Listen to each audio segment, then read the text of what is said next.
What's up, YouTube? Today I got this 2007 Mazda 3. I'll be showing how to do the front brakes and rotors on this today. Anyways, if you haven't subscribed to my channel, please subscribe so I can continue to make videos like this to make your life easier. Let's do this.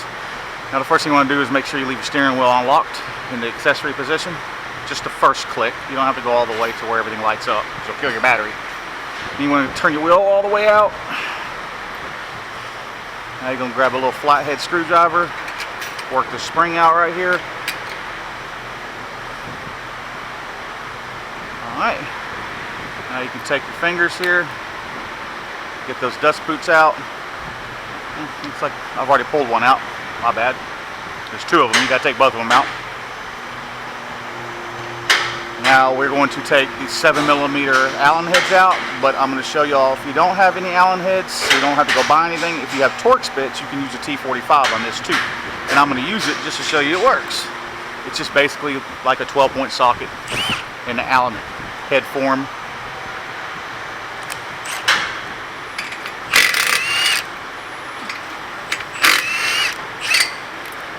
There you go.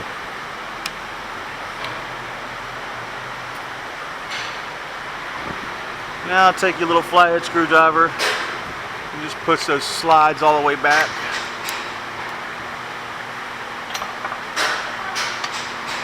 And just kind of wiggle your caliper.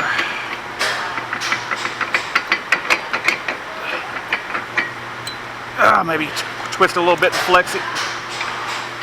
Take your old pad out. See the difference?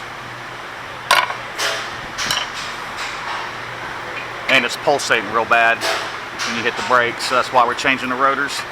I don't cut rotors when they pulsate like that, because all you're doing is taking more metal off, making them more thin, and they're just going to warp right back up again. They're going to warp regardless, but the thinner they are, the quicker they're going to warp.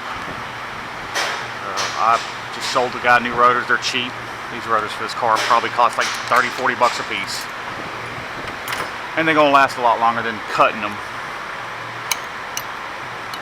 Now, depending on what type of person you are, if you just deal with the shaking, that's up to you. Not my car. I just try to sell the best ride quality possible. When I do work on these cars, I leave it up to the customer.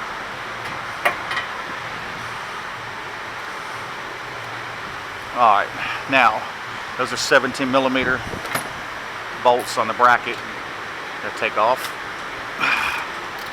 You get the rotor off the car.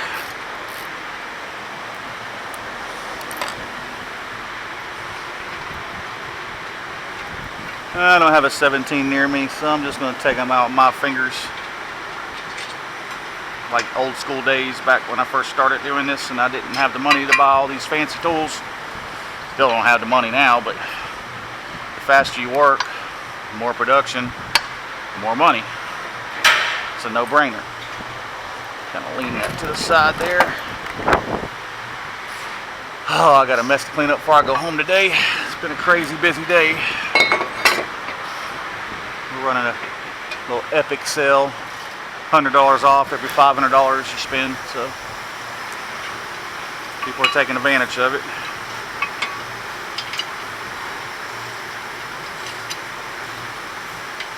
Of course, I get the discount taken out on me, but I'd rather be doing some work than no work.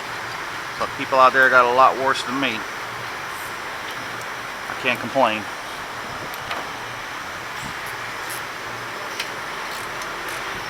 Snug them down real tight. I don't want that bad boy backing off. I've seen it happen. Luckily I haven't done it.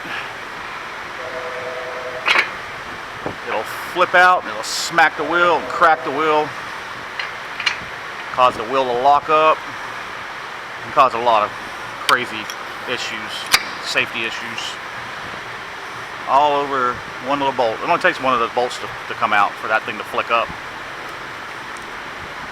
Alright.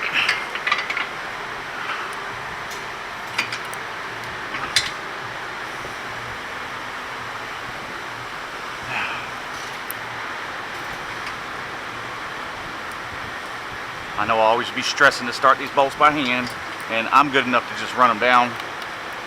But I'm not going to do that. I do that every now and then. I've done a video here and there. The thing about these bolts is they have like a tapered head, so when you push them in and you feel that little click, usually they're pretty much started. But still, it's always good practice. Because the threads are built into this bracket, so if you screw those threads up too bad, you're going to have to buy a new bracket, and that's just more money, more problems. Just little boots back in to keep that moisture out of there, so your pads wear nice and even.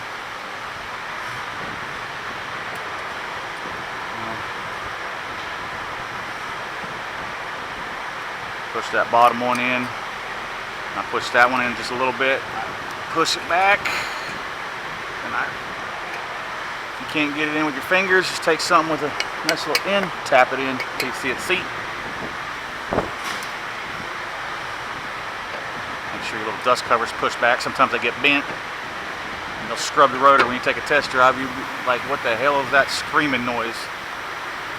We're good. Just make sure you get in there, put your wheel back on. Obviously, torque it down. This one's 87 foot-pounds. Take her for a good test drive. Make sure everything's kosher. Anyways, y'all have a good day. Please subscribe. Peace out, YouTube.